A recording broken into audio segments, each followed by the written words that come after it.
Hi everyone, and welcome to episode 3 of Comics from the Multiverse, the DC Comics podcast from the Mail Fuzz Podcast Network.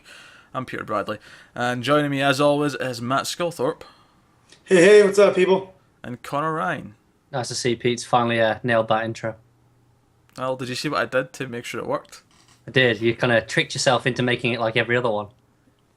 Well, no. I slotted in the episode number first because it led into it more naturally for me. See? So that works. But Also, he has his cats holding cue cards off screen. You guys can't see that, but I saw him set them up. Well, people aren't here to listen to us talk about the ins and outs of recording. They're here to talk about DC Comics, and that's what we're going to do. So this week we've got 5 books to talk about. The second sort of full week of Rebirth books. And this week we've got a Wonder Woman Rebirth issue 1, the Flash Rebirth issue 1, Aquaman Rebirth issue 1, Detective Comics 934, and Action Comics 957. Yes, I noted them down because now that we've got numbers in the 900s again, I'm not going to remember them off the top of my head. Yeah, this makes me a little upset about the renumbering, but that's just the collector brain. Give it a few months and you'll. Oh no, I know. Now there's going to be a massive gap between them. Well, what you just need to do is go back through your new 52 issues, right? And with Just a write it marker, with a marker, yeah. and just put the actual numbers on them. That would be nice if I knew where my Grant Morrison run went. Unless he conjured them away, I lent them to someone and they've never returned. So. Alright, so I will give a spoiler warning. There will be spoilers for each of the books as we talk about them, because we're going to talk about what happens in them. Yeah. However, I did do something last week. I put timestamps next to the books in the description. So if you did want to skip one, you could. So, that's an option if you want to. But yeah, without further ado, let's get into the books. And I think, first of all, we'll talk about Wonder Woman Rebirth issue 1, which is written by Greg Rucka and art by Liam Sharp. And I think Sharp only did the last few pages, right? Yeah, there's a couple artists. If you go to the main page, Sharp only does the bit where it changes towards the end. That's him from there on out. But before pages that, 15 to 20. It's Matthew Clark who does pages 1 through 14. Yeah. I just looked at Comixology before we started recording. They're from the outdated solicits where it had just listed Sharp, but then he said on Twitter he was only doing like 6 pages, and then it comes out, and it's only the last few. But he's the artist going forward, right? On Wonder Woman. He is with Nicholas Scott. Odd numbers. Yeah, he's one of them. He's doing the present day story, while Nicholas Scott's doing the year 1 stuff.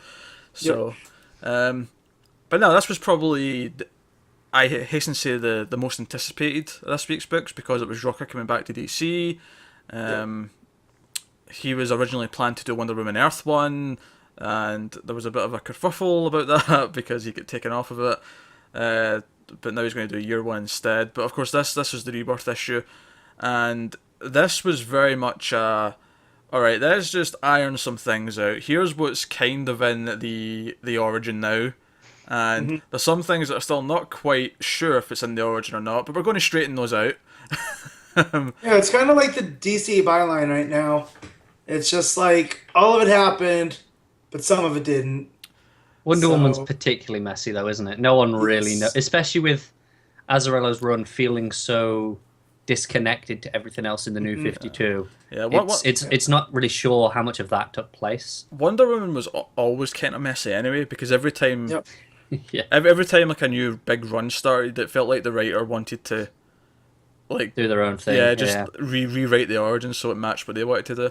Now I say that having not read a whole ton of Wonder Woman. Wonder Woman, certainly out of the major DC characters, is probably one of the ones that I know less about. Yeah. But that said, let's talk about the book itself and if we enjoyed it and why and why not. So first, I'll say I did like it. I thought it set up some interesting stuff going forward. I liked Wonder Woman using the lasso of truth on herself when she realised that something's not quite adding up. Which ties into, again, this whole idea of rebirth and the idea that time was stolen. Even if that's not directly, I think it's kind of works both ways here, because it's more about her brother that she now knows about, and she feels she's been lied to. But the fact that she can use the lasso on herself and it gives her an answer implies that there's stuff that she did know about that's been taken? Well, I'm not sure, because in Justice League, John's kind of made it so it's not just that it makes him tell the truth. It shows the reality, doesn't it? Mm-hmm. He changed it in like somewhere towards the end. Did he? Okay, I don't remember that, if I'm honest.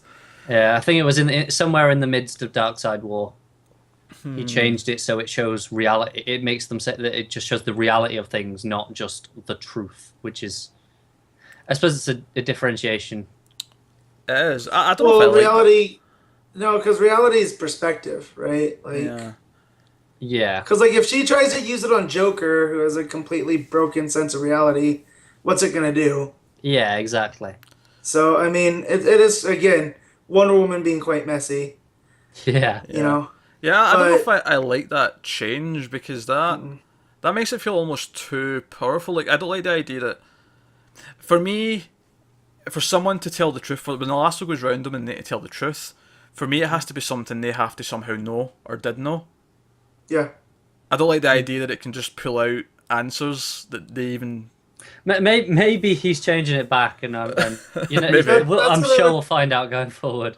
Yeah, I'm pretty sure Rucka's gonna cherry pick what he wants, because there's that thing that's symbolic, the panel of her crushing the helm of Ares. Yeah. Right? She says if this was real, I wouldn't be able to do that.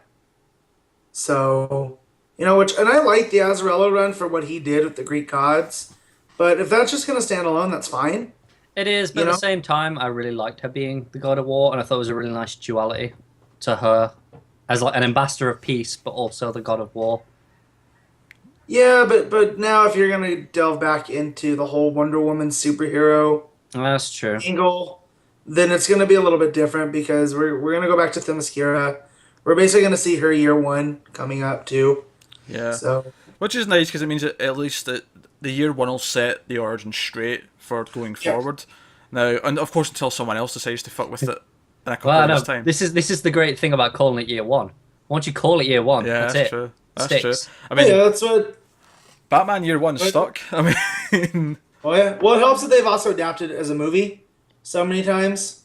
Yeah. Between Batman Begins and the animated stuff and every origin sense. Yeah. So, but no, I mean, I just want it clear: is she Zeus's daughter or not? Or is she Clay or not? And that's all I really need. Everything else you can play with, like her coming to man's world to save everybody, or her being the chosen one, to be the emissary out there because of Steve Trevor. But that's what I did like about Morrison's Earth One, was how it played with that idea of her. Yeah, I'd also recommend recently the Legend of Wonder Woman stuff, digital series. Yeah, that covers all that origin. And it's That's up for the what's the award? The Eisners? Yeah. It's like DC's only thing. So I'm that's not up to date on that, but I've read the first 12 of it. I've got the last 4 or 5 to read. I like letting that build up. I see the digital first things. I feel like it's just too short. Oh, it's all finished now, so you can. Oh, is it finished the now? whole? Yeah, 27, I believe, was a week or two ago, and that was the last one. Which does break down into what, two and how big are digital first issues? Three digital firsts makes one single. So it's 9 issues basically. Okay. 9 comic issues. They're collecting it in one hardcover. I know that. I'll say. Then I'll look forward to reading it in a hardcover. Yeah, it's pretty good. I did like. I like the new outfit. I like when she gets the new outfit. Mm-hmm. Yeah. I think that's pretty cool. I do have to criticise the issue a bit though, because I don't think the first half or the first 2/3 flow tremendously well together. No. That's the biggest slight is. I feel Rucka, this was pulled from notes that he's had, I think, when he was working on Wonder Woman, or probably on his Earth One. See, this is where I disagree, because I thought it felt fractured intentionally, because obviously everything about her past is kind of fractured into all these different things. No, see, I kind of get that, and I kind of agree that that's probably the intention, but I still think it makes it kind of a chore to read the first 2/3 of this. Fair enough. Yeah, I don't think he nailed it as well as he could have. And hopefully, I mean, this is just the rebirth. This is just the introduction to the ideas. So, it is very much just setting the stage of what happened vaguely. Yeah. Yep. It falls into that same kind of mostly just being a recap of what the status quo is, what the origin is, but it's even messier with Wonder Woman because she has so many changes and shit. So I think it's kind of a rough issue in that sense. That said, though, I mean, it doesn't put me off reading more of it. No. There's certain things in here I like. I just think that this issue on its own is a little bit jumbled. Yeah, fair enough. Yeah, and that kind of, I mean, it was my most, hyped book of the week. Actually, of all the Rebirth books, this is the one I was looking forward to the most. So that probably counted against it, just because it didn't, it's not what I thought it was going to be. So, Yeah, that's fair enough. I will say, when the art shifted towards the end, whoever did those colors is absolutely fantastic. When you look at the red skies stuff at Olympus, it's just beautiful. Yeah, that stuff's pretty good. Yeah. And we know that the red sky is always a crisis, right? Yeah. As we've been conditioned. So I'm going to look up the colorist real quick, because if you bring them up, we should say their name. We should. Yeah. Laura Martin. And Laura Martin. Yeah. So that's on the back half, right? Yeah. Yeah, so that's Laura Martin. So yeah, that stuff is real good. I did really like the art throughout. So Yeah. And I that's thought always the shift of artists wasn't jarring in the slightest because it was used as a narrative device. So I really like that. Well, and on that page, it's broken up clearly because it shows her reality shattering. Yeah. And then by then the first artist is done and Liam Sharp comes in. So I thought that was pretty cool. And you could look in and see all the different runs of the last, I want to say, 20 years, because you have Blind Wonder Woman from Rucka's first run on the character. Yeah. And then a lot of the New 52 stuff. But yeah, so that was pretty cool. And then even old school Cheetah up in the corner there. Even the art and the way they're doing it with the like one artist for year one artist for the present day stuff is a really smart use of having multiple artists. Yeah, because it'll never feel jarring when you read them in trade either. So it doesn't surprise me that they've handled that well here as well. Yeah. Yep. And I wonder if that was a conscious choice to have the different artists, or if it was because they knew they couldn't make it on time without having a second artist, and they decided to do this. I'm more inclined to think it was that, because obviously Sharp is doing the odd numbers, right? So he's doing the actual first issue as well. Yeah. So that's, I mean, he's doing the one in 2 weeks, so obviously he can't have been doing too much on this issue as well as that. So it makes sense. Yeah. Yeah, Rucka knows what he's doing. I've read enough of his stuff to know that he can't just judge the first issue. I have complete faith in Rucka. This issue is just I'm looking forward to seeing the first issue of the arcs now. Yeah, I'm still a little bit pissed off that this stopped Black Magic. Yeah, but at least it got to the end of its first arc, and it's true. A nice break point. It's not like he stopped halfway through. No, that would be annoying. Snyder. Snyder's been known to do certain things. So yeah. All right, let's move on to the Flash Rebirth, which is written by Joshua Williamson and art by, now keep with me folks, Carmine Di Giandomenico. Nailed it. Aye. That was close for as much as a Scotsman can. Don't feel bad. Even Williamson messes it up every time. He's does he? Oh, the good. interviews. Yeah, he can't do it. Yeah. Well, Williamson talks fast too. Like when you've seen him. So it's there's so many syllables to trip on there. Yeah. Yeah. So we should do. He should make a friendly version for other people that he's happy with. Like, he himself should say, you know what, I like Giando. Just call me Giando. Yeah. That's fine. You could do that. But let's talk about Flash. Now, first thing I want to say about Flash, for me, this, from an art perspective, is the standout of the week. I think the art in this is absolutely gorgeous. Yeah. I had a friend say that it was too angular, but I like that because it lets you play with the Speed Force and where it's coming from. Yeah. The angles help. Yeah, give that sense of speed when they're moving quick. Yep. Yeah. You can really show that through the extreme angles a lot more. So, no, I agree with that. And this issue has had a bit of a mixed response, mainly because we start off and we're investigating a crime scene, which is, at first you might think it's a flashback because it feels like the Barry's mum getting killed. It feels the very same, but it turns out it's actually present day and it's Barry. Actually, they're just at a very similar crime scene, and it's drudging up those old memories. And but then of course we actually kind of catch up with Rebirth, the Rebirth issue from 2 weeks ago.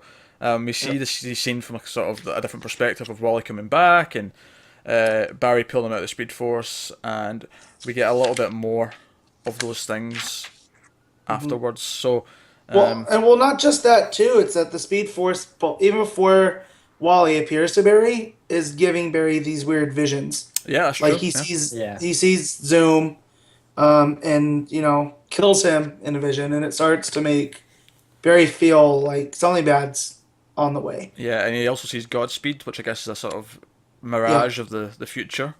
He sees a little bit of Wally. I wonder if it means that Zoom stuff is to come as well then. It may be. Yeah. Yeah. It may do. So let's tackle the Rebirth side of the stuff first.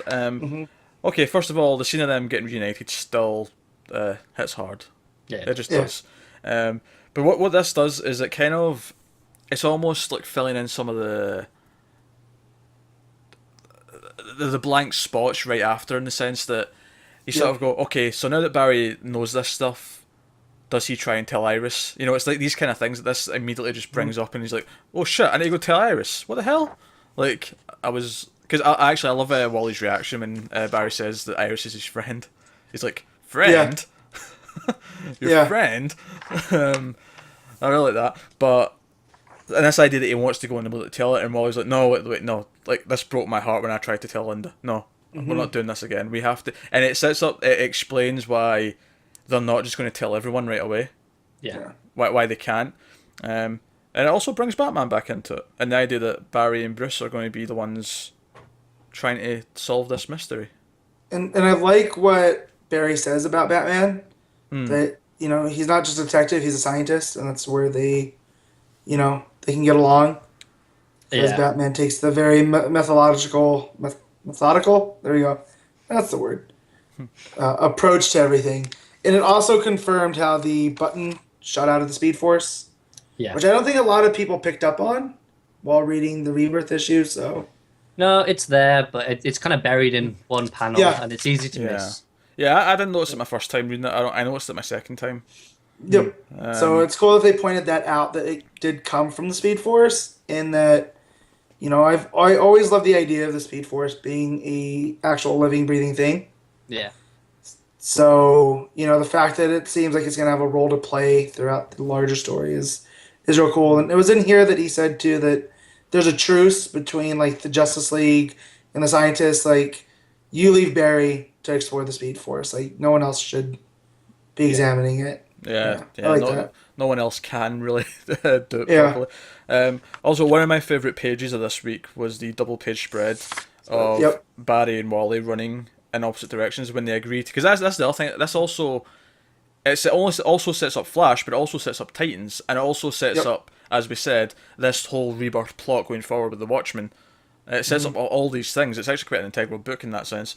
Which, leave it to Johns to make the Flash the keystone character, no pun intended. Yeah, but I actually loved that the Flash is central to all this. So do I. Yeah. See what I just did? Because you... Matt, come on. You said keystone, I said central. Come on. Central, I got you. Just brushing past it, though. No, you don't get to stop. You already stopped one. You can't stop again. But I was just going to say that... actually, you made me lose my... the Flash was like the birth of modern superheroes in '59. Him and Green Lantern came on, so it's like, Silver Age and that type of thing. Because as of right now, we have Barry that is aware, Batman, Bruce, and older Clark that are all aware something's afoot, and no one else really is. It wouldn't surprise me. I like that trinity. It wouldn't surprise me if Clark is the next one that finds out. Like, he's the one they go to when they realise what he is. See, I thought that, but then I think it'll be a while before that, because obviously they're not going to trust him straight away. No, of course not, because the plot of the first Justice League arc is, I think, going to be that they can't trust this guy because they don't know who he is. So. Yeah, which is why I think someone else might find out before that. Maybe. Because even if they trust him enough to be on the same team as him, I'm not sure they'll trust him enough to go to him with that. What if one of them remembers him, though? Oh, well, that's different. If that's the case, then fine. But it's the long-form storytelling that I always liked Johns for doing in his Flash run, was stuff that would happen in the first arc paid off in the final. Like Yeah. there was always that, and it wasn't by coincidence. You know, some people cherry pick things, and that this issue reminded me very much of Johns' Flash, which should come to no surprise because he handpicked Williamson to take over the Yeah, character. he made a great choice. I mean, Yeah. like I say, I'll go back to that double page spread with them running in opposite directions after Wally's like, okay, I'm going to go and see the Titans. You know, I'm going to go and have a chat with them and see what's up. But that dueling narration where it flips between them, treating them both as important. You know, it's not just this is Barry's perspective. No, it's Wally's perspective too. But Well, it's Rebirth Flash, yeah. right? So and they're both Flashes right Oh yeah, now. and speaking of that line, you're not Kid Flash anymore. You're a Flash. Right. Yeah. You know, so all the emotion stuff was here. It was quite touching again, and then you know, It is good, but it's another one of those rebirth issues where I feel like the writer just doesn't know quite exactly what to do with it, other than kind of recap and set things up. Because it's another case of they don't want to start their story arc in this, whereas some of them have just gone straight for it. well, It seems about half of them haven't. yeah, but which is the right choice though? Because I actually think if I'm a first time reader picking up Flash Rebirth issue 1, I think this is more what you want. Oh yeah, no, I'm not saying there is a right or wrong choice because I think there's merits to both. But I feel like it's a case of them just not knowing what to do with this rebirth issue. They've been asked to do it and they just don't quite know what. I think that's maybe a little bit more negative than I would put a spin on it, because I feel like this is a better choice than just starting your first arc. Even though for us it might be better to just start your first arc because we're already here and we're into it. Like, I think for someone who is just sort of like dabbling because they're thinking, oh, this Yeah. may be a good jumping on point. I think this explaining where Barry is in his life, what the status quo is, who Wally is, their relationship to each other, setting up this rebirth story going forward. I think it does a fairly good job of that. That's the thing. I do think it's a good issue, but I think for me, a lot of it feels kind of redundant. Like I said, what was it I said about last week? Superman. It was a good issue, but for me personally, it's kind of unnecessary. Well, that's the funny thing. The thing that I would say about both of this and Superman last week is that having the right voices there and the emotional attachment made them both feel quite special to me. No, that's fair enough. Like, don't get me wrong, it's still a good book. Like, it is. It's just for me, what it was doing was kind of unneeded, and I just want to get on with the story at this point. No, I'm fine with that because they're taking a breath before setting up. And so this, for as much as we got hinted at Godspeed and the Speed Force visions and the overall story, you know, it still teases at the end that in 2 weeks lightning strikes twice. Yeah, It's coming. we get this cliffhanger with this speedster going by, presumably Godspeed, who we know is going to be the first big new villain that shows up. Although that said, I thought he was going to get his powers from this Speed Force cloud or storm that was going to come in at the start of this arc. Yeah. So See, that's the beauty of Speed Force and Flash's time travel. Timing. true, Timey-wimey. true, Yeah, exactly. true. Speed So- Force, I ain't got to explain shit. Yeah, exactly. Yeah. Well, that's why I love it, and the show's done so much with that, you know, especially this season. So, and I just like if Williams plays at that because clearly the way I see it is, well, I shouldn't say clearly, but the kid from the beginning, I would bet, you know, a box of donuts is Godspeed, and it's gonna be the whole fractured mirror. What would happen if Barry had taken a different path? I did think it was interesting. There was a good page of narration that felt like it was lifted from the opening introduction of the TV show. It was like almost, it felt like this was just that opening monologue. Also, the return of the Flash fact. Yeah. in Oh, there Wally, when- yeah. When he says, and that's a Flash fact, yeah, because that was Yeah. that was definitely more Wally's thing than ever was Barry's. Yeah, So that's it's just as a Wally West fan, I am stoked yeah. that this is all going on. So, Which is why, like, now I'm like, all right, Titans for me. I mean, I like the rest of the Titans, but for me, that's the Wally West book now. yep. Bring As it. I it think should it is be. for a lot of people. Yeah. Yep. All right, so I will just wrap up with that by saying art was gorgeous again. I can't stress that enough how much I liked art in this. Yeah. All right, so we'll move on to the third Rebirth book of this week, which was Aquaman Rebirth, written by Dan Abnett and art by Oscar Jimenez. Jimenez. Yeah, I wasn't sure if how I was pronouncing that. That's all right. I gotcha. So yeah, that's Aquaman Rebirth, and this, I get, it's actually one that I compare a lot to Wonder Woman because the first 2/3 of this book, they've got Aquaman off catching someone. It's doing its It was a thing. very rough read, more so than Wonder Woman for me, just because this one seemed to be trying to do too many things. Yeah, it is doing a lot of things, but again, I think the ending's the best part. Oh yeah, Yeah. I was kind of like, wow, this is kind of the worst so far of the Rebirth books out of the 9. And then I got to the last like 5 pages and went, oh man, okay, I really like this. Yeah, I think, and because Abnett's already been doing like 4 or 5 issues of Aquaman, Yep. like I know he's fine at it. I know he writes a good Yeah. Aquaman, and I think there's good stuff in here. But I think there is just so much packed into that. This first like 2/3 of this book. I think what throws you off a lot of it is the narration, where it's not it's not first person. Yeah, The narration boxes, they're all Aquaman Well, thinks. Yeah, obviously it's intentional, but it's it kind full of reveal, throws it throws you off at first, I think, which is Yeah. why it makes it a little bit awkward to read. and it sets up Aquaman as a character. It really tells you the status quo. He's got this embassy on dry land. He's trying to do this. He's got Mira who's doing this, and oh, by the way, Aquaman's not lame. He doesn't really talk to fish. He just has a connection with them. Like it's really explaining Yeah. a lot. which of I stuff. do like because that was a thing that when they relaunched in the New 52 that they stressed was, he's not that public perception, and they even play with that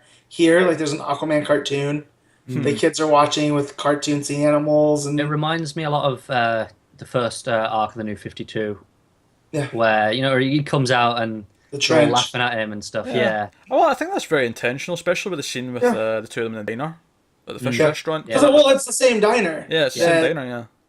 And because in that first arc in the trench where he is eating fish and people are looking at him like he's cannibalizing, Yeah, right? it's pretty funny. And but no, Abnett does have the voice of these characters down, which is good. But again, between the Sea Drift Station and the what were the lower rung people called, the ninth? Oh god, I can't remember. See, that's kind of the point, is that there was so much packed in, is that I can't remember. Yeah. It was a lot of exposition. Yeah, But that all said, like the one thing I still think it hyped me for the series. Like Yeah. the one little teaser we got at the end of like who's actually narrating, and I guess we'll talk about this now, is yeah. and also I think this is where the art gets better as well. Like for some reason, I think the art in the Black Manta reveal at the end is suddenly a lot more interesting.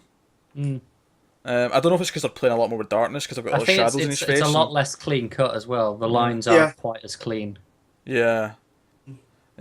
And Black Manta is one of those characters, one of those villains that I've always wanted to like read a good Black Manta story about. And I'm sure people might recommend a good Aquaman run from the past that has some good stuff. But Brightest Day.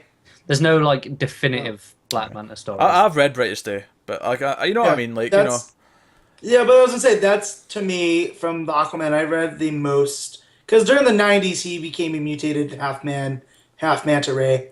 So, it wasn't until Brightest Day that he kind of made that return. the first time I ever And- seen Black Manta in a comic was actually the Justice book, which was Alex Ross and Ross. Yeah, Mark Wade, right?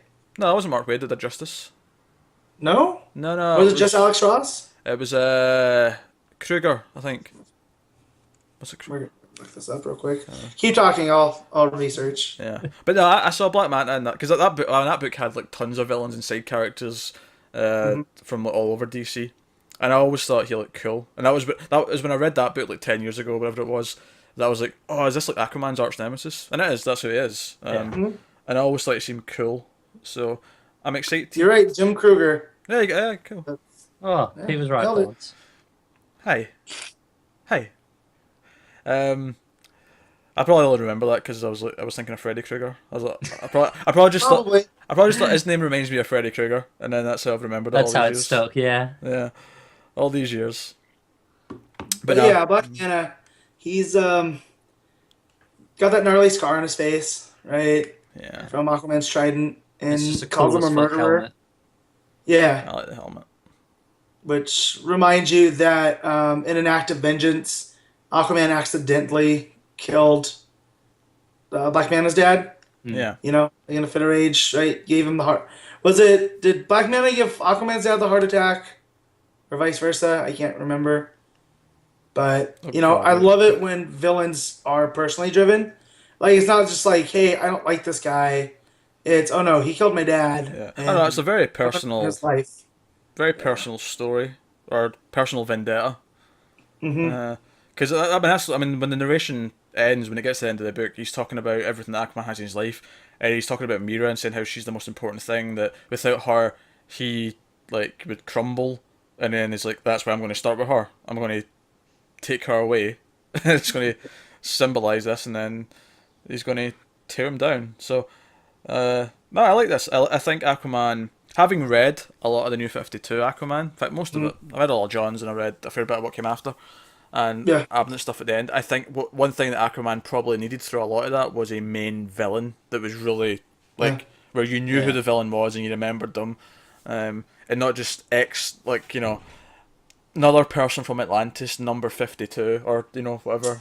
Yeah, it did start. Yeah, I from mean that. he's got Ocean Master, he's got Black Manta, and then like Pete was saying, person from Atlantis, whatever. But I'm kind of thankful they didn't keep using Black Manta or Ocean Master because Manta's been gone since Throne of Atlantis, so it's good to have him pop up and be Yeah, missed. he's had enough time to. Yeah, no, don't get me Go wrong. I back don't want him making to him- just constantly use the same Oh ones, no, but I just feel like, whereas like Batman and Superman have such a big rogues gallery, they can almost always use one you recognize, but also give them Right. all time off. Yeah, Whereas Aquaman doesn't quite have that because he doesn't have as many good ones, at least notable ones. right? And again, people who have been reading Aquaman like religiously for 30 years are probably going to tell me, "Oh, there's tons of great Aquaman villains. What are you talking about?" But you know, there's not that many have made Shark. it into the Yeah, the mainstream almost. yeah, if you can even call Black Manta mainstream. Yeah, I mean, yeah, to general comic readers who don't necessarily read that much Aquaman, Yeah, they'll know Black Manta and probably Ocean Master. yeah. And even then, that's a About it. push. Yeah, even then, yeah. But anyways, it's still good. I mean, and again, it's personal, so I'm excited for where it's going. Because up to this point, like I read the Abnett stuff before, and I was like, yeah, Seadrift, that's cool. I'll read this in trade. And then Black Manta shows up. I'm like, okay, I'll be checking this out every week now. yeah. Yeah, I mean, honestly, because the Rebirth issues are kind of like standalone, even if I didn't like one of them, I maybe still check out issue one. Matt, your mic's Yeah. going. Uh-oh. Ultroni. Yeah, there is a few series that, even though I thought the first issue was fine, like I would say about Flash, like I thought it was kind of redundant, but at the same time, it doesn't put me off the series at all because I still think it was Yeah. well written, and that's enough in that what that issue Yeah. was doing, so to make me want to read the actual arc itself. Yeah. All right, so that'll take us on to Detective Comics 934, written by James Tynion the Fourth and art by Eddie Barrows. Can I just say how much I love saying James Tynion the Fourth? Yeah. It's a good name. It's a Yeah. solid name. It's Yeah, a as cool long name, as keep him away from talent, and he's fine. and it's a cool name, and it's easy to say. Yeah. That's a win-win. Give Yeah. me both of those, and you're. And there's not enough the fourths anymore. There's No. not. There's not. There's not. shame. There really isn't.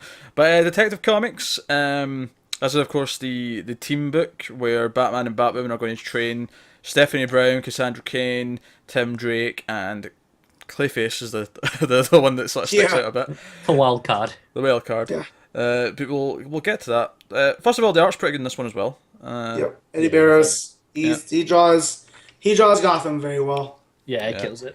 Yeah, because we've got the snow and all that, and then we've got the fire. Like he does all these. Yeah, that fire in the first few pages is just Yeah. fantastic. And what looks like Batman sort of like coming through the fire looks pretty damn great. Yeah. Of course, we do quickly get the impression this isn't actually Batman. Someone is impersonating him. Yep. Because when actual Batman shows up and asks, what's his face, Azrael, yo, bro, what's going on? What's happening? And Yeah. he's like, it was you, bro. You Yeah. mad? Look, I apologize for that. That was a. Yeah, as you should. Yeah. Never do that again. Leave the brewing out to me, please. Okay, sure. It's a more natural setting. Sure. Oh yeah, but that double page spread of Batwoman grappling through the snow is pretty badass. Yep. But that gets us to the. I will get back to the Azrael stuff because it sort of ties into the ending and the threat that's coming. But so Batman goes to Batwoman, and basically explains there's a threat. We're being watched. Not related to the Watchmen, been watched stuff. Yeah, this is different.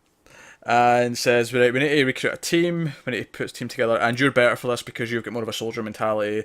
And, you know, which was nice. It was nice that he admits that she's better suited to this than he is, which is why Which she's... is great, because that means Batman has layers and limits, and, Yeah. you know. And it immediately adds more to Batwoman as well, because obviously this is a case of using Batman as a benchmark.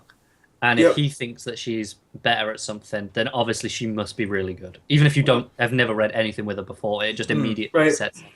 Yeah, I agree with that. And Matt, of course, will have loved this because there's a Batman doofus face moment in this when he reveals that he's Bruce Wayne, and she goes, "Yeah, I've been waiting for like a year for you to tell me this." Yeah. Also, Batman smiling a lot in this book. Yeah. I like that. This is the Batman I came up reading in comics, not the New 52 Snyder kind of married to Gotham. So I love this book throughout. I'll just spoil that right now. Yeah, I loved it too. In the Tim and Cassie stuff, right? Which Pete's gonna get to. Yeah, that's pretty much next, because what they do quite nicely here to sort of hold the book together structurally is that it's like Batman saying, right, and she's like, okay, who are the recruits? So one by one we go through. Yeah, they Ocean's 11 them, and we get to see them doing, you know, their specialty, whatever that is. Stephanie Brown's in a book full time. And she's wearing purple. Purple? Yeah. And I forgot that they changed her origin a little bit. Like, she's the daughter of two geniuses. Yeah, two villains, Yeah, they did it in, I think it was Batman Eternal. It's because I just started reading that, and that's just came up in the first sort of chunk of issues. Yeah.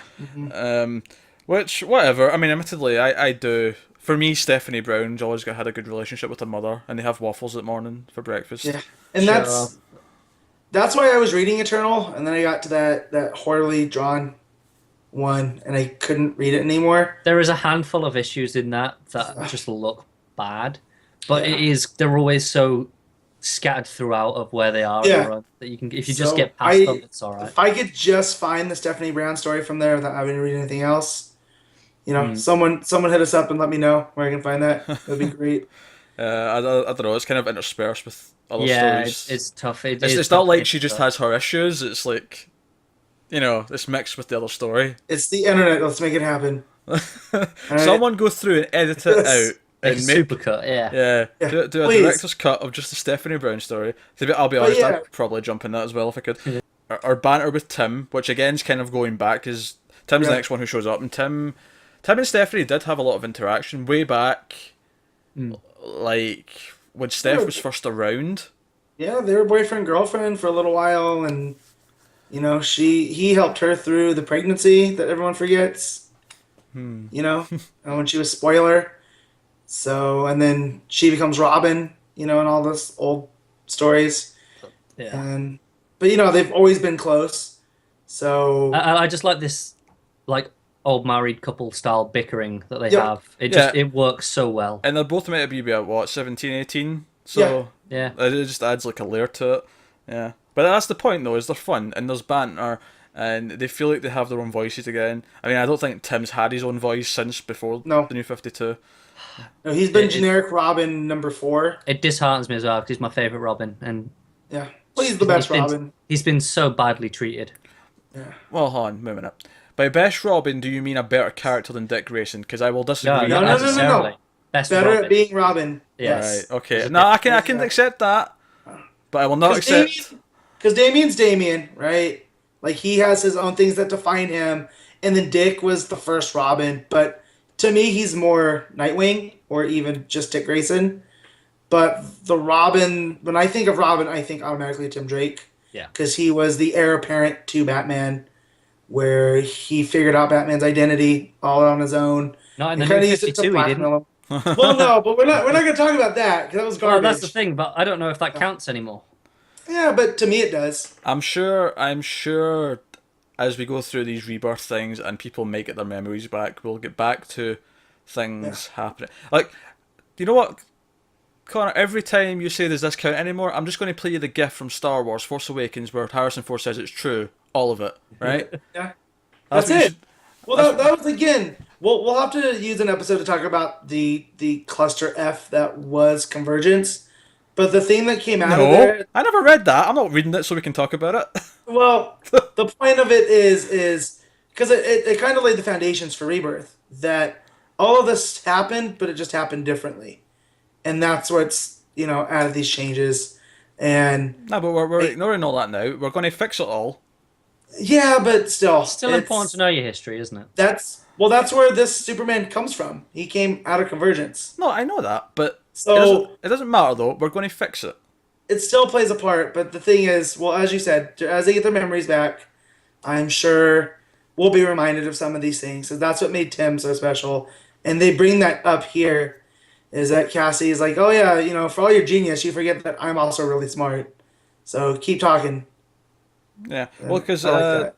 so yeah, when they're talking about Tim, he mentions that he's like, how good he is at strategizing and being a detective and Yep. all that. And then we go to Cassie, and he like again, it's the kind of idea where Batman kind of compliments someone. I don't know if he quite says she's a better fighter than him, but he implies that maybe in a straight-on fight she might win because she's like such a trained killer. Yeah. So that's pretty cool. And then we get to the really sort of weird and interesting part where they bring in Clayface, and we weren't exactly sure how this worked, but it feels just from the few pages here that we get Clayface that he might actually end up having a really good story out of this. Yeah? Yeah, Because Batman offers him the chance. He's like, because first of all, I like that Clayface is broken out of Arkham just so he can come and watch one of his old movies. God, that was so tragic. Yeah, because he even says to him like after the movie's done, I'll go back without a fight. Just let me finish. Well, and it gets to the thing that he's not a homicidal nut job, Like, he didn't kill anybody, he just wanted to watch the movie, and he said, I only scared them so I could have the theater to myself. Which is something I could relate to, Yeah, this is a Matt person. This is a Matt character. Yeah, it is. Something, yeah. I So- wish I could change myself sometimes. but- similar. Oh, I'm not gonna lie. Similar sort of physique and everything. Now that I'm looking at it. Yeah, but he's super strong, so don't forget that. Definitely similar faces. Really, Connor, because I thought he kind of resembled you, but Oh. minus the hair. No, I don't know. You put some glasses and a cap on that, and I'm seeing Matt Sculthorpe. You guys are savage. Also, I just picked this up, reopening the book, that the movie was called Metamorphosis. Yeah. Right? It's Nice so touch. perfectly ironic, isn't it? Yeah. Yeah. So they give him this chance, and then we get the real. Again, we're back out in the snow. I love that every time it goes outside, we're back in the snow. It's a really Yeah. nice touch. And they're up at the roof of the GCPD with the bat signal, and they're talking to their new team, and you get the feeling that this is going to be just a team book through and through. And even again, it ends with Batwoman smiling, which is really nice to see. Yeah. When was the last time we had smiles before Rebirth started? It was a while. Yep. And they legit made me laugh because they have all of them grapple up and Clayface is left standing there going, how am I supposed to do that? That legit made me Yep. laugh. Oh yeah. So it's got humour, it knows all the characters' voices, at least from what we got in this first issue, which is really, really nice. And it's a good setup. I mean, unlike the Rebirth issues, this actually is just the first issue of the arc because it's not Detective and Action aren't having Rebirth issues. Yeah. Right. So- This almost would have benefited from not going to the original numbering. Like this Yep. just being a number one of a series, it almost would have benefited from that. Weirdly. I guess. 934 is a nice number, though. It is a nice number. So, I mean, I think if you read comics, you just have to get used to the fact that Detective and Action, you're just always going to be starting things in Yeah. really weird places. Yeah. in terms well, of it was numbers. always weird to read Action, and it was like an Action 48. Yeah. Like, Yeah. That felt it just strange. feels better with triple digits. I think what's weird about it though is everything else is starting at one, Yeah. and these two going back. It just kind of feels weird amongst all the rest. It's that's all. it's no worse than when J. Michael Straczynski's Thor went from issue 6 to issue 600. They did it in Mid-run. Spider-Man, didn't they? Yeah. Yeah, they've done it with a Yes. lot of the bigger books in Marvel where they So renumber again. at least the number change is happening with a fresh start. So Yeah, you can that's easily true. hop on. You Yeah. know? No, I don't have a problem with that. I actually like the original numberings back. It feels cool. It is. It's weird amongst all the rest. Is all. Alright, so just to wrap up on this one then, get back to the sort of the setup of the villain So we get this idea that someone's impersonating Batman at the start and then at the end. And we know that they're being watched. There's like, little security cameras like flying around watching them and stuff like that. Yeah. And at the end, we just get to see from behind some mysterious figure talking to an army, saying, let's see how they stand against an army. Mm-hmm. So, do we have any inclination as to who this might be? I'm hoping Hugo it's someone new. Strange. You want something new? Yeah. I'm going to say it's not Hugo Strange because you can make out that he has hair. I don't know, because Yeah, you can. any time that they have something with Batman's identity, like he knows who all these people are, right? So that's what made me assume think so it's if strange. he's watching them that much. Yeah. Yeah, that's only what made me think. Like it could be somebody new, but I kind of just hope it is. I mean, I feel like an idea like this would work really well in positioning a new enemy. Yeah. But then, It might be, but at the same time, I feel like if you're going to obscure him like this, I feel like it has to be someone that we will recognise. I don't. I think the point there is that it almost doesn't matter at this point because you're just seeing all of the focus is on the Batmen essentially, not on this person. By obscuring them, you just kind of almost ignore them and look at the it's crowd. also someone that wants you to think that it's Batman, right? Because of Azrael. Yeah. We saw that. So, and someone that's been familiar with Batman, whether that is a new character or repurposed, Yeah. So, Yeah. I will just have to wait and see. But that's the tease. So we'll be back to that in 2 weeks. This double shipping means that we don't have to actually wait that long to get the next Yeah. book. It's nice, isn't it? That's kind of oddly nice. Also, Yeah. I want to point out how much this sold. I got to my shop within 90 minutes of opening, and every single copy except 3 of the really nice variants, that was all that was left. The Albuquerque. Yeah. That was all that was left. All of the normal copies were gone. It was the first one to sell out. That's good. Yeah, it is. Yeah, DC's been doing really well in the numbers the last couple weeks. What we've heard from last week, that Green Arrow sold 90,000. Yeah. When I think Green Arrow could only ever dream of numbers like that before. That's higher than the first Kevin Smith issue. Yeah. And that was in '98 when comics were selling Yeah. still fairly regularly. And you had a name attached to it. Yeah. Yeah. Alright, well, let's move on to the 5th and final book of the week, and that is Action Comics 957, written by Dan Jurgens and art by Patrick Zurcher. So, this is an interesting one, because obviously this was kind of set up in Superman Rebirth last week, and it's kind of a follow-on from Superman Lois and Clark, because that was also Dan Jurgens, and all these things sort of come together. And Lex Luthor reveals himself to be a new Superman, and all that really means is he's wearing the emblem on his chest and he's got a suit on. Such a dick. It's just being Lex Luthor, basically. Yeah, and I love it though. Yeah. Yeah, he's being classic Lex and being arrogant and all that. But we'll get back to that, because what I really like is that when this happens and he catches these bank robbers, who I am like 99.9% sure he hired to do it in the first place. Set up. Yeah. But when he shows up in the news, I love that it's actually him pretending to be a Superman that makes our old Clark go, right, fuck this, it's time. That's the breaking point. Yeah. Well, we already seen him sort of make the decision last week anyway in Superman Rebirth, because he sort of at the end he sort of smells and says all this world needs now is a Superman. Yeah. So he'd already kind of made that choice, but I love that it's this moment. It's like, all right, it's time. Yeah. Yep. And we get to see him shave with the heat vision in the mirror. Yep.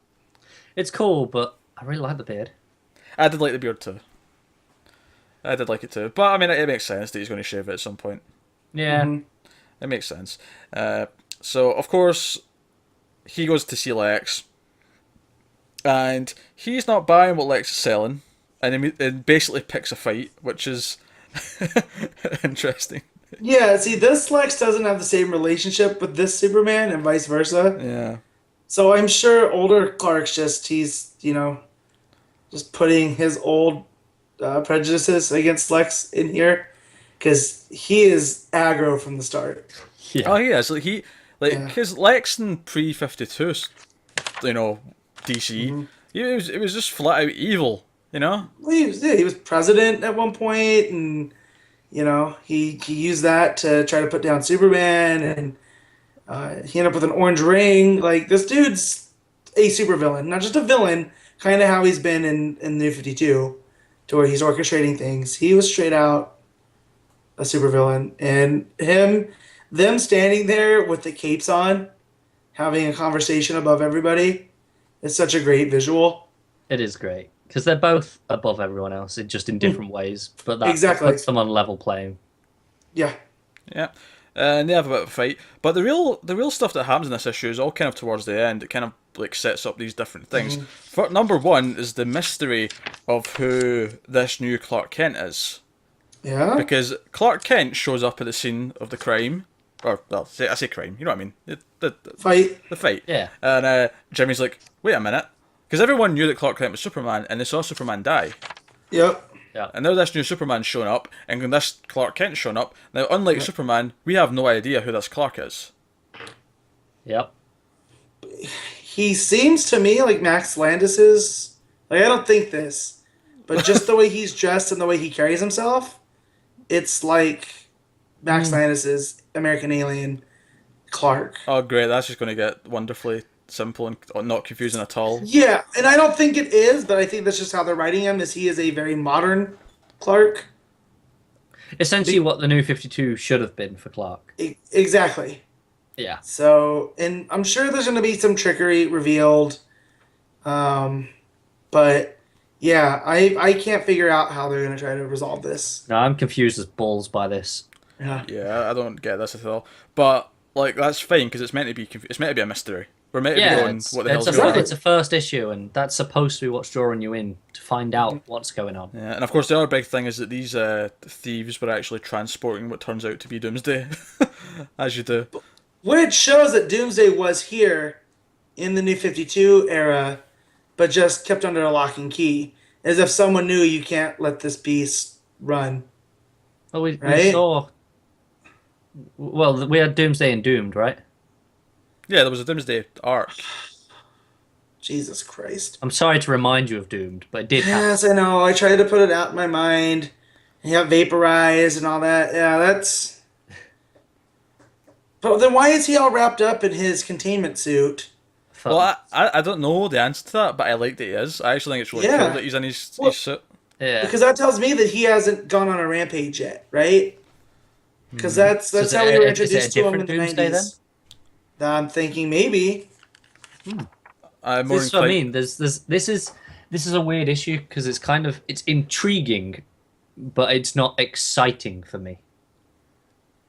Oh, this is where I'm going to show my bias is once I saw, and I hate Doomsday as a character, but once I saw him show up in that green suit, and after all the Death of Superman stuff we got in Superman Rebirth, Yeah. right, is this older Superman knows how to deal with him. Yeah, He yeah. knows that he can't slug it out with Doomsday like he did before. This is what's interesting to me is that this is an older Superman who has went through this, is going to have Yeah. to try and tackle this. And again, Doomsday being in his suit is actually really intriguing to me. It's actually kind of refreshing because he actually looks much more interesting in the suit. This is what I mean. It all like that is intriguing, and I'm interested in finding out the Clark thing, but I'm not actively excited by it either. You're just been a right negative Nancy today, Connor. You know that. You need to, Well-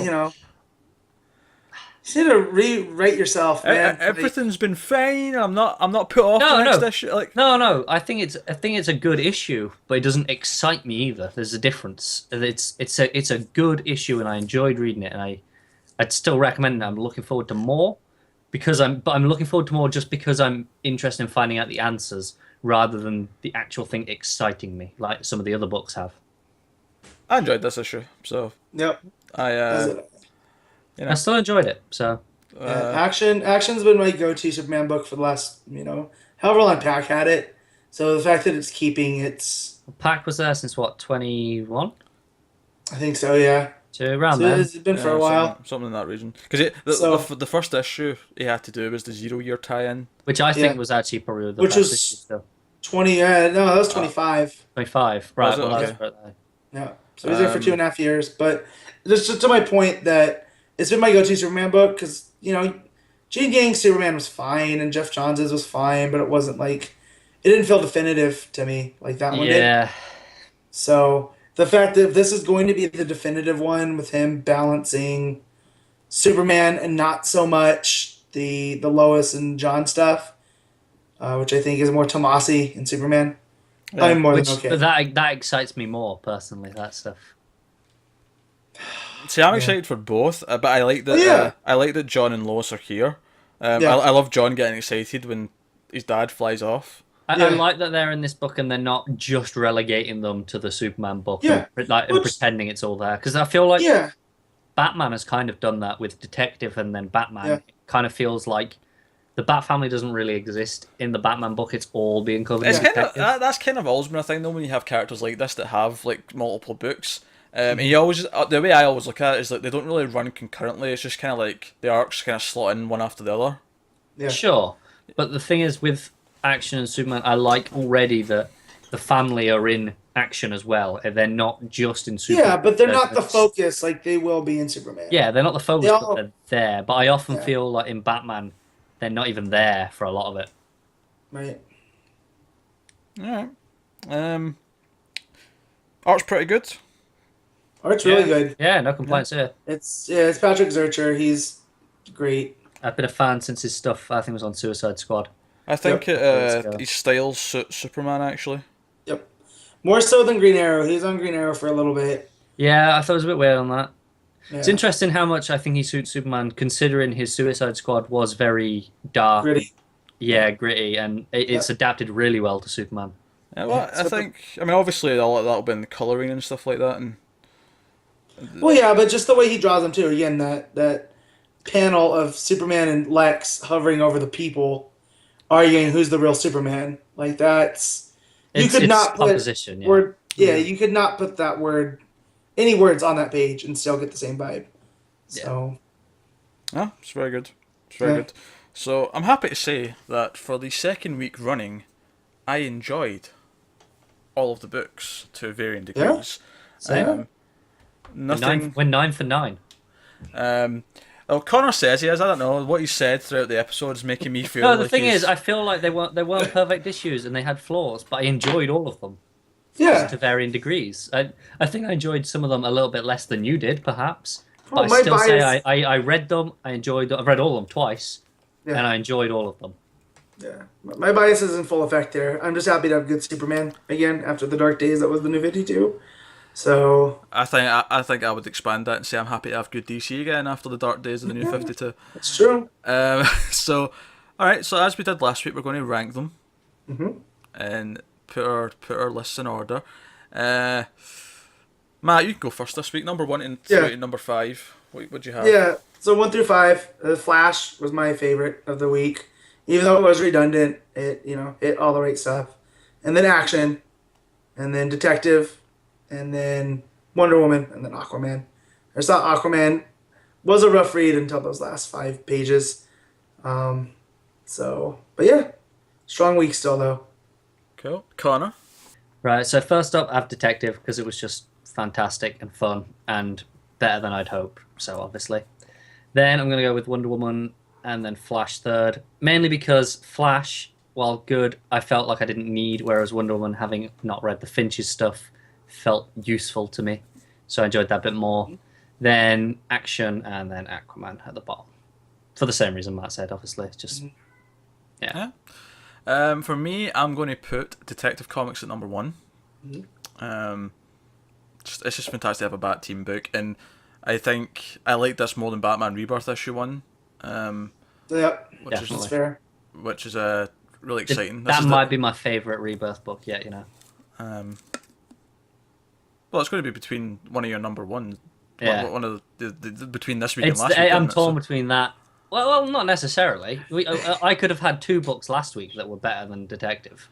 Well, you could have done, but you probably didn't. Well, no, I could have done though. My point is. But anyway, at number 1 I've got Detective Comics. Then at number 2 I've got The Flash. I love The Flash this week. Art, emotion, all that stuff, great. Yep. Then at number 3 I've got Action Comics. Like Matt says, it's great to have a good Superman back. Yep. And I'm really intrigued going forward. Number 4 I've got Wonder Woman. And then at number 5 I've got Aquaman. For reasons that we've all pretty much said already. So, That's where I'm feeling, and I honestly thought, having seen Matt's reactions to Detective Comics before we recorded, that we might have had a unanimous number one. Nope. I That thought watch we is might still have in been as well. effect. That watch is still in effect. Nah. One day it will happen where we all have the same. It will. It will be. And it might be Nightwing, or it could be Batgirl. Who knows what else is out that week? But those are... You can't just say, I'll never give Batman the first spot. I didn't say that. I'm just going from what... Based off what I've read, if those are as good as I think they're going to be, then they'll have the spot. Well... I mean, 1 week Batman could. It all depends on Tom King, because Tom King's a slow starter, like his Nightwing. It took like 4 issues for me to be like, okay, I really love this book. So, you know. All right, well, that'll lead us on then to what's coming next week. And I forgot to actually mention this last week, but next week it's basically the same as last week, but with an extra book. So we've got Batman issue 1, Superman issue 1, Green Lanterns issue 1, Green Arrow issue 1, and we also have Titans Rebirth issue 1. So that's what's coming next week. Now, Connor wanted us to actually pick our most anticipated each for this as well, just to see if it lines up with what we actually end up liking the most next week. So, I guess I'm going to say, well, this is rough. Actually, I'll come back to me. Connor, what were you most anticipated for next week? I'm going to go with Superman. Because like the Rebirth issue didn't really give me an idea of what the series will be. So I'm anticipating for this and hoping for the best that it will be what I want. Cool. Matt? Yep, I gotta agree. Superman. And not just because it's Superman, but it's Tomasi and Gleason. And anytime they've worked together, whether it's Green Lantern Corps or Batman and Robin, it's been really good. See, I'm torn. I'm torn between Superman and Titans and Green Arrow and Titans. Titans is the one there. I'm like, I don't necessarily expect it to be the best book, but because it's continuing Wally and his reintegration into the team, I'm like, oh. It's got art by Brett Booth, right? Yeah. So he's not the greatest. Like, I liked his work on Nightwing, but you know, He's hit or miss, isn't he? Like I said, his Nightwing stuff was solid enough, but yeah, some of his Flash stuff was passable. Yeah. Passable as being generous at some of that. Yeah, I mean, but you also have Abnett on Titans, right? Mm-hmm. Yeah. So, and I like Titans Hunt a whole lot. So, but yeah, that's fair. Green Arrow, yeah, we'll see. That's just based on the last issue. Well, yeah, because the last issue was my favorite of the week. So yeah, weirdo. Shut up. All right. So I think that'll wrap up then this third episode of Comics from the Multiverse. Matt, if people want to find you, where can they do so? Yeah, you can find me on Twitter at Matterstuff57 and on 1.21 Gigawatts, my Alphaz Movies podcast with Pete. So, yeah. Connor, where can people find you? You can find me on Twitter at ConnorRyan94, and you can find me on Almost Cancelled, our TV podcast, where we talk about a lot of TV shows and a lot of comic book based ones. So yeah, because almost every TV show that comes out now is based on a comic book of some sort. Arrow, aka binge watch. We're kind of spoiled for choice at this point. Yeah, right now we're doing Outcast and Preacher. They just started, so you can hop on for those if you want to. You can find me on Twitter and all the social media at Wibble89. You can also find me on the Screams After Midnight horror movie podcast, which we have. Conjuring 2 is out this coming week, or just came out, so you can get that in the next episode. So yeah, check that out if you want to. Of course, you can find all this stuff on YouTube, Mailed Fuzz Movies and Mailed Fuzz TV, or you can check them out on the iTunes and the podcatchers and all that stuff.